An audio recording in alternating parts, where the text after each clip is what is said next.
No Radar Vascaíno está de volta. Eu sou o Edinho RJ. Tudo bem com você? Juntos novamente para falarmos aqui de Vasco. E caso seja sua primeira vez, seja muito bem-vindo. Comenta, compartilha, deixe seu like, se inscreva no canal e ative o sininho para receber todas as notificações. Se você quiser nos ajudar, seja um membro. A partir de R$ 2,99 você se torna um membro e ajuda assim o canal a permanecer no ar. Você também tem a opção do Pix no radarvascaíno@gmail.com no radarvascaíno@gmail.com. E aproveita e segue também a gente nas redes sociais. Instagram, no Radar Vascaíno, Twitter, @radar_vascaíno e também no Facebook, no Radar Vascaíno, Edinho RJ. Muito bem, minha gente.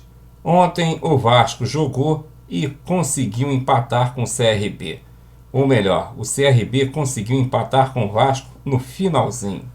Aliás, a curiosidade da partida é que os dois gols foram marcados nos acréscimos. Um no primeiro tempo, Germancano aos 48, e o gol de empate do CRB aos 46 do segundo tempo. Numa jogada boba, em que o Bruno Gomes perdeu a bola e o time do CRB fez linha de passe até sair o gol de empate.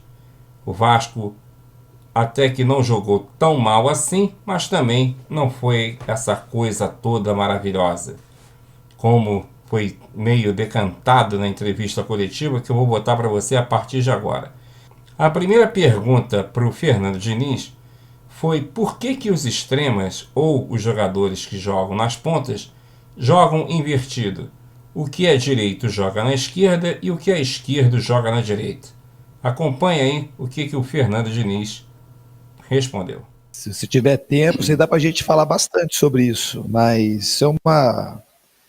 Para mim, facilita muito quando tem um jogador, principalmente do lado com as características do PEC, que é um cara que tem drible curto, que tem jogo de associação, que é uma tendência do cara que joga com o pé contrário, trazer a bola para dentro e jogo associado. Então ele tem o cruzamento, ele tem de aproximar a ultrapassagem, às vezes do lateral, no caso hoje o PEC com o Léo. E isso é uma coisa também que não é muita novidade, pela tua pergunta que você fez com um pouco de surpresa, vai você pegar as grandes equipes do mundo, isso acontece também. O Neymar joga do lado esquerdo, o Messi tende a jogar mais pelo lado direito, o Sterling joga do lado esquerdo, o Mahrez joga do lado direito. Então não é uma coisa, o Robin jogava, o cara que tem drible e jogo associado, geralmente joga desse jeito. Eu também jogava no Fluminense, uma época, tinha a tendência de jogar pro lado esquerdo. Você tem o chute e tem o cruzamento. Quando você joga só com o teu pé do mesmo lado, o que você vai tentar fazer é tirar a bola para o lado e cruzar, e aí você é mais facilmente marcado. Isso é uma das possibilidades de te responder isso. É bem verdade que eu posso jogar com o Gato lá ou o PEC lá, mas ele vai ter... Se você e também uma coisa que vai contra o seu argumento, o próprio gol do jogador do CRB foi um destro que fez um gol. Se fosse um canhoto ali, provavelmente era uma bola muito mais defensável para o Vanderlei.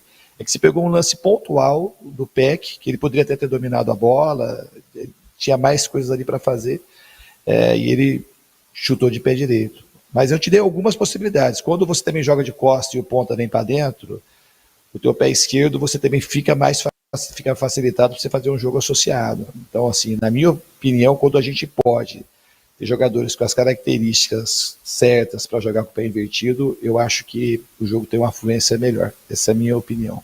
Agora ele fala sobre a perda de pontos nos detalhes. Mais uma partida que o Vasco perde ponto com uma bobeira fora do comum. Acompanhe aí. Então, começando pela sua segunda pergunta, é muito difícil explicar o gol do CRB.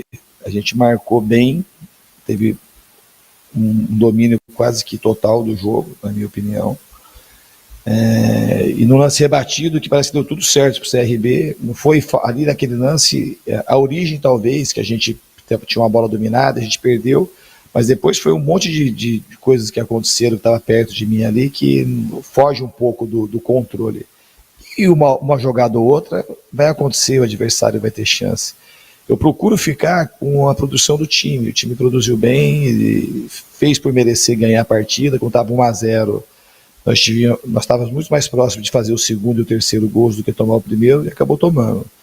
Coisa do futebol. Quanto àquilo que eu priorizei, no fundo eu fiz um pouco de tudo. Acho que o time conseguiu mostrar um pouco de cada coisa que a gente treinou, conseguiu ter um pouco mais de consistência para sair, não tomamos riscos desnecessários. É um time bastante consciente para tocar bola. A gente investiu muito na marcação mais alta, a gente conseguiu marcar alto boa parte do jogo. Time mais compacto também. Então eu gostei muito. Acho que tudo que eu procurei passar em todas as fases do jogo. A bola parada, embora a gente tenha sofrido um pouco, eu acho que a gente não perdeu, a gente não tomou o gol de bola parada e acabou fazendo um gol de bola parada. Embora é uma coisa que a gente precisa insistir mais e melhorar, mas esse time do CRB, o ponto deve ser o time que tem mais gol de bola parada no campeonato. Então é um time difícil de ser marcado, tem bons batedores e jogadores muito altos. Então, de maneira geral, tirando o resultado, que a gente obviamente ficou muito insatisfeito, o desempenho do time ele foi bom e a gente tem que trabalhar para melhorar para o próximo jogo. Em seguida, o Diniz agora vai responder sobre a expectativa da partida contra o Cruzeiro, talvez com o público. Vamos ver. Acho que é o clássico do futebol brasileiro, duas equipes gigantes, e a presença do público é uma coisa que me anima muito e favorece muito o Vasco jogar com o público em São Januário. Joguei aqui várias vezes contra e a gente sabe do poder da torcida, parece muitas vezes que está dentro do campo apoiando o time. E é um momento que a gente precisa do apoio do nosso torcedor e a gente vai fazer de tudo aí para entregar essa vitória para a torcida. Na próxima pergunta, o Diniz agora vai responder sobre o desgaste físico da equipe e a estreia do Nenê. Eu não acho que a gente sofreu na parte física. Assim, o segundo tempo a gente teve muito mais chance clara de matar o jogo do que a gente teve até no primeiro. É claro que teve uma sequência de treinamentos, uma mudança de postura do time, daquilo que estava sendo feito, que não é nem melhor nem pior, muito pelo contrário. Eu acho que o Marcelo Cabo é um excelente treinador e o Lisca, outro excelente treinador que a gente tem no futebol brasileiro. Mas é uma mudança de marcação assim, mais agressiva e o time precisa ter mais mobilidade. E eu peguei os 4 dias de treinamento para treinar. Então os jogadores treinaram muito os 4 dias. A gente não conseguiu treinar e descansar, pegar um dia para descansar, para deixar o time em condições ideais para jogar. Então eu fiz a opção de treinar, de dar bastante formação, para o time ter mais segurança para jogar. E com as trocas que a gente fez do PEC, quando a gente trocou os 2 pontas e reforçou um pouco mais o meio, acho que o time conseguiu ter vigor. A gente marcou num bloco médio para alto praticamente do tempo. Então, eu não acho que o aspecto físico no time como um todo tenha pesado, não. Teve jogadores que saíram com cãibra, no caso do Andrei e do próprio Nenê, mas os jogadores, com as trocas, o time conseguiu assim ter bastante vigor físico. Quanto ao Nenê, é um jogador de nível altíssimo, um super talento, que hoje ajudou também a decidir o jogo na bola parada, que é um dos seus pontos fortes. E eu falei isso na preleção, o Nenê é um exemplo assim de jogador apaixonado pelo jogo de futebol. Esse é o maior predicado, isso ele se torna um exemplo para todo mundo que ama o futebol. O cara ama aquilo que faz. Ele ama o futebol verdadeiramente, ele gosta de jogar futebol, ele gosta de estar junto, ele gosta desse ambiente. Ele não gosta de ficar fora de treino, não gosta de sair do jogo, não gosta de ficar fora de jogo. Então o Nenê, nesse sentido, além do talento dele, ele é um jogador assim que nos emociona para quem gosta de futebol. Porque acho que ele gostaria de jogar futebol até o fim da vida, sabe, competitivamente. Então ele agrega muito com o seu talento, com a sua experiência e também por essa paixão que ele tem pelo futebol. Agora ele vai responder sobre como ficou o clima no vestiário e a importância de Germancano. Então, o clima no vestiário era de frustração, mas também de alento de saber que o time é um grande time, que tem grandes jogadores, que pode jogar muito bem, que pode vencer os jogos e que pode conseguir o acesso, e esse é o nosso único objetivo, fazer de tudo para o time subir. Essa é a missão que eu vim para cá, o objetivo, a tarefa que a gente tem pela frente.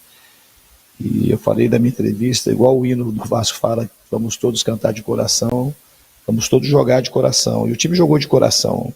Os jogadores fizeram coisas que não eram habituados a fazer. E o Cano, já emendando na tua primeira pergunta, ele foi assim impecável. Se dedicou o tempo todo, ajudou na marcação, fez o gol, ajudou na construção, deu passe e mostrou o espírito que a gente quer que o time tenha para a gente, junto com o nosso torcedor, conseguir esse objetivo para a gente tão importante. Nesse momento da entrevista, agora ele vai comentar sobre a avaliação do time e o porquê de não ter colocado o John Sanchez. Então, o John Sanchez é um jogador que acabou de chegar. Eu tenho pouco conhecimento das características que eu observei pelos treinos e eu vou sempre colocar aqueles que eu acho que no treino passaram mais confiança. Então é um jogador que está se adaptando ainda ao Brasil, se adaptando ao jogo, é um jeito diferente de jogar. E eu preferi essa opção, as opções que eu tinha no banco, eu resolvi mexer do jeito que eu mexi e estou bem consciente disso, que eu fiz a melhor escolha, segundo o meu olhar, segundo a minha ótica. Quanto a ter bastante jovem no elenco, eu acho que você pode olhar isso como uma coisa ruim, pode olhar como um privilégio. Eu acho o Peck um jogador que tem um futuro brilhante. Esse eu já tinha acompanhado mais, eu acho o Bruno Gomes, Caio, são todos jogadores que o Vasco, e é assim que funciona o futebol brasileiro. Estava no Santos, tem jogadores mais jovens jogando titular, jogador de 17 anos, jogador de 16 anos do banco de reserva. Então tem uma restrição de orçamento e o Vasco tem essa característica. A gente tem que trabalhar e fazer esses jogadores amadurecerem o quanto antes para eles poderem ajudar o Vasco. E a questão do futuro do Vasco é que saber aproveitar bem a base, que foi o meu trabalho também no São Paulo. O São Paulo, enquanto não engrenou, eu fui questionado também, uma pergunta parecida com essa, mas o ataque do São Paulo era Brenner, Igor Gomes, e Sara e o Luciano, então tinham 3 garotos da base, até mais do que aqui. Eu acho que os jogadores têm muito potencial, a gente tem que olhar se tem gente com potencial, e os jogadores da base têm potencial e para jogar já, e potencial, obviamente, pela propriedade de evolução.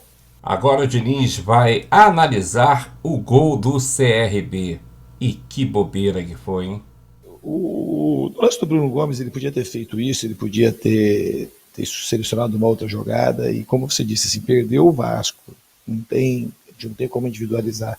Você usou a palavra correta, o sistema defensivo. O sistema defensivo são os 11 jogadores, não é a defesa, não é o volante.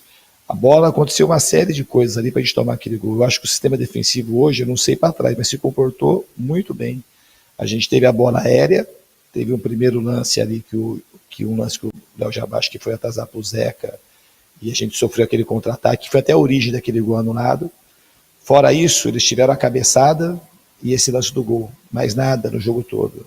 Então a equipe marcou muito bem, o sistema defensivo funcionou muito por conta da ajuda do Cano, do Nenê, do Léo Jabá, do Peck, todo mundo se dedicou à marcação. E obviamente, uma chance de gol ou outra, todas as equipes acabam cedendo, a gente faz de tudo para não ceder. Se já analisar o jogo, começou com a bola que estava no nosso pé e a gente colocou muita bola para frente hoje. A ideia central que tem do meu trabalho não é sair jogando de qualquer maneira, porque o objetivo é ganhar o jogo. A gente sai jogando nas oportunidades que o time teve hoje, sai jogando, saiu, colocou muita bola longa para frente quando tinha que colocar, tanto o Vanderlei, o Castan, o Graça, o Léo, então a gente correu pouquíssimo risco. Essa bola, tivemos uma infelicidade, uma bola que estava com a gente perdeu, e depois uma série de fatores ali um pouco casuais. O jogador deu um calcanhar, passou no meio das pernas do Léo, que estava perto de mim, o jogador fez uma bela finalização também. Então a gente não tem que achar culpado nessa hora, muito pelo contrário, a gente não tem isso. Colocar os jogadores para cima, serve de experiência, e no próximo jogo a gente está inteiro, e para a sequência do campeonato a gente aprendeu o que aconteceu hoje aqui e seguir adiante. E para finalizar a entrevista coletiva, o Diniz respondeu o porquê da opção de jogar com apenas um volante. Eu acho que o sistema defensivo funcionou bem porque todo mundo ajudou a marcar. Então, um sistema que marca, não é um outro jogador. A gente poderia ter iniciado com 2 volantes também, mas eu achei que ficou bem assim. Acho que o Marquinhos Gabriel, ele não é um jogador lento, é um jogador de volume. É um jogador que tem características importantes, um jogador muito técnico, um jogador que sabe dar assistência. E eu acho que hoje ele mostrou a capacidade que ele tem de marcar, de se oferecer para jogar, de vir buscar a bola. Deve ter, talvez, pelo meu olho, que eu não tenho esse número, de ter sido o jogador que mais correu no jogo. Pode estar me confirmando agora. Então, esse estigma que tem, assim, que a gente gosta de botar no jogo, a gente erra. E eu acho que o Marquinhos Gabriel é um jogador que a gente tem que olhar com mais cuidado, porque é um jogador que ele tem muito a oferecer para o Vasco. Acho mesmo. E o torcedor tem todo o direito, assim, de cobrar, tem que cobrar mesmo de todo mundo, mas eu acho que o Marquinhos Gabriel é um grande jogador, eu já tentei levar ele para outros clubes, e eu creio que ele vai dar muita alegria ainda para o torcedor vascaíno. E o Nenê contribuiu também, aquilo que ele poderia contribuir. Ele chegou ontem para treinar, se colocou à disposição para treinar, a gente treinou bastante ontem, por ser véspera de jogo, foi até pela chegada do Nenê, para poder posicioná-lo e saber como ele jogaria. Eu acho que tanto o Marquinhos Gabriel como o Nenê corresponderam, e obviamente que os dois jogadores podem jogar junto. Eu não tenho muito essa questão de jogador não poder jogar junto. Eu acho que o sistema, todo mundo fazendo aquilo que tem que ser feito, todo mundo se dedicando para marcar, como um sistema mesmo, não vai sobrecarregar um setor para a gente precisar ter jogadores específicos só de marcação. Bem, diante de tudo que foi colocado aqui pelo Fernando Diniz, eu gostaria que agora você comentasse sobre os assuntos abordados por ele nessa entrevista coletiva. Essa de dizer que o Marquinhos Gabriel é um bom jogador, doeu, né? Pois é. Mais espanto do que essa declaração do Fernando Diniz de que o Marquinhos Gabriel é um grande jogador é a declaração do presidente subjúdice Jorge Salgado ao mencionar que não está preocupado com o time na 10ª colocação na Série P. Mas a gente acredita na competência do nosso elenco, acredita na competência do treinador, do nosso diretor de futebol, enfim, de todos que estão envolvidos diretamente no futebol. Não me assusta estar em 10º lugar. Pode não assustar o senhor, mas a mim, como torcedor, assusta bastante ver o Vasco em 10º lugar numa Série B com uma possibilidade enorme de não subir. Bom, depois dessa, é melhor a gente se despedir, né? Bem, minha gente, no Radar Vascaíno volta a qualquer momento. Um forte abraço para você e valeu!